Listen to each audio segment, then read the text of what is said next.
In today's video, how did Aaron lose his lower back fat? That stubborn area on your lower back fat. He went from looking like this to looking like this, and it only took him 90 days. We're gonna talk about his diet, we're gonna talk about his training, we're gonna talk about his mindset, and we're gonna talk about the private community that supported him and helped him reach his goals.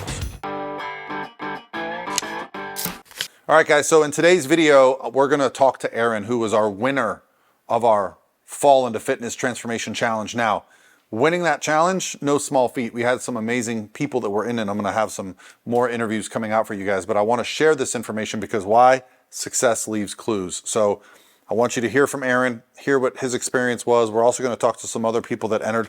And as a reminder, our new challenge is open for registration. It kicks off in early February, but you can get in now, get the meal plans, the training plans. It is open worldwide, and we are giving away $25,000. Okay, guys, enjoy the video. Aaron, when I look for a winner from this challenge, it's not the picture that you see from the front that matters. It's from the back. And you obviously had a huge kind of transformation in not only the scale, but I think in, so how many inches did your pants come in, or your waist come in? Like a lot. Like I think when I first started, I was like a little over 38, and then I was like measuring myself at like a 32 and a half, and I have my jeans, like I was like putting on the tightest portion of my belt just to keep my jeans up. So they were really loose by the end for sure.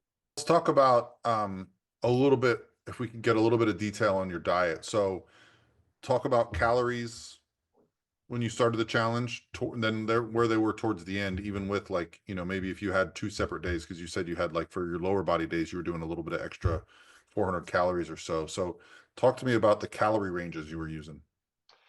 So calories I didn't play a lot with because again, for me to be like, I'm eating less food, I didn't like that. So Right. I kind of stayed at 2,400 calories.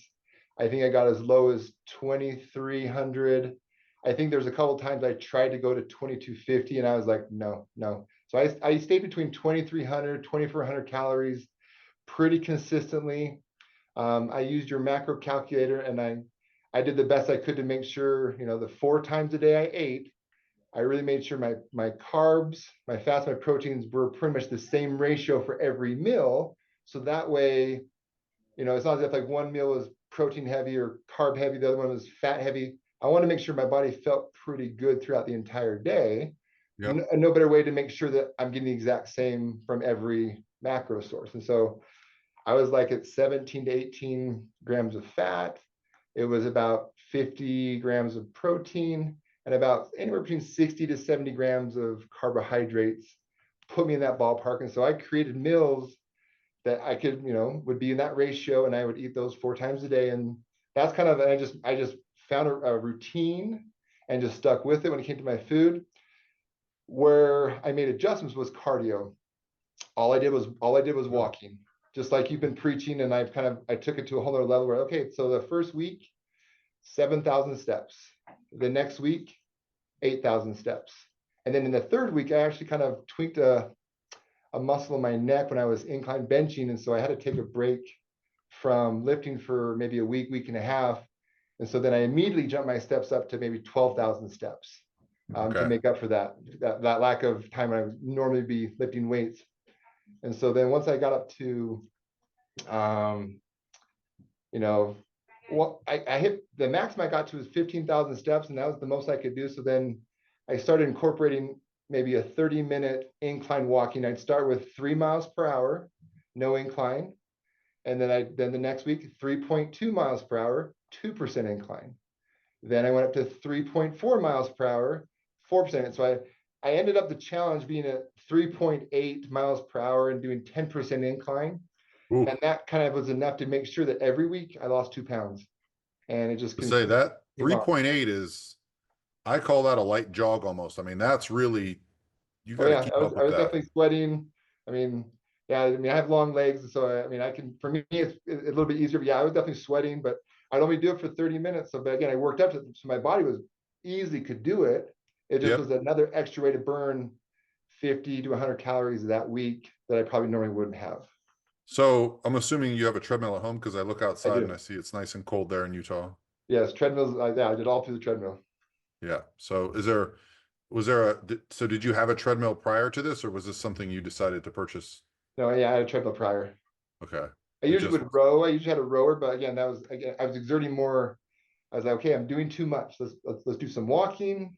Let's keep my weight training sessions short and simple. They were 30, 35 minutes each. So again, I just was like, okay, I'm controlling every variable to the T I possibly could to make sure I was, controlling that hunger hormone the best I possibly could.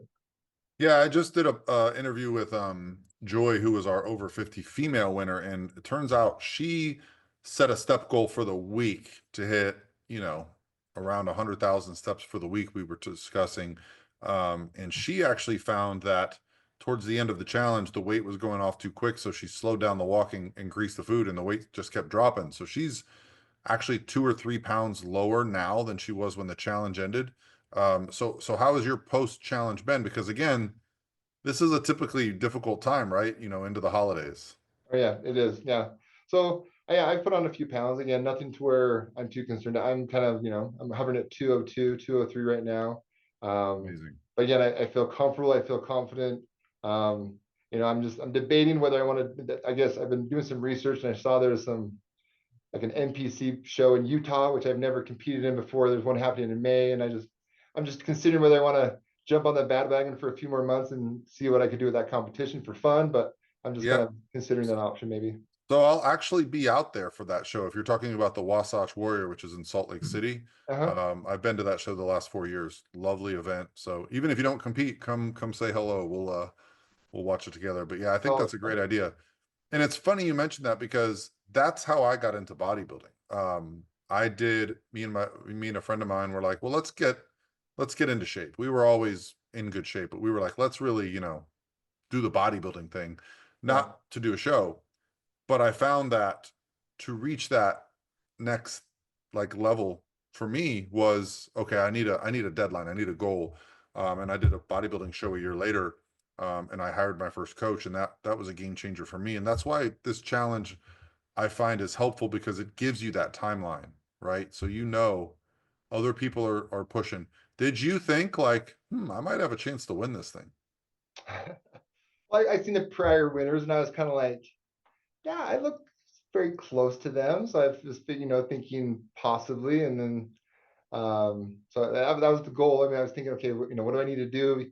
Most guys are losing close to 20, 30 pounds. And I reached out to Dan a few times, one of the prior winners, and just said, and he just was like, Aaron, push yourself, and just kind of, and, because again, before like last September, I did the kind of the safer, I did 1 pound per week. And through the podcast, you say, you can safely lose to 1 to 2%. And so that 2% was kind of more in or the 1 to 1.5% is close to the 2 pounds per week. So I was like, okay, let's lock this in. Let's lock down the cardio. Let's lock down the Yeah. strength training, the diet, and then even one of your coaches, I think, in one of her podcasts, there was a phrase she put out, and I wrote it down, and I have it all over my journal, is embrace the suck, to where you Yeah. just like, just know it's not going to be, you're gonna be hungry, but embrace it because there's a reason why you're doing it. And just like you said, I had a calendar I put on my wall at home, and it just every day I just marked off a day and just was like looking to, okay, we're going to get to, you know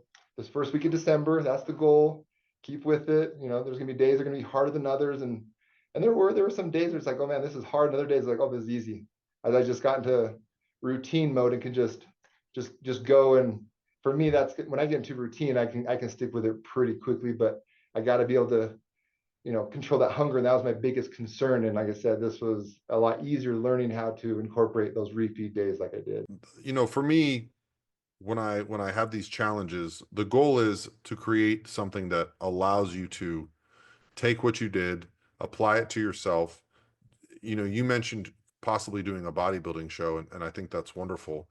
And I love that Dan helped you. So how much of the community aspect was valuable to you?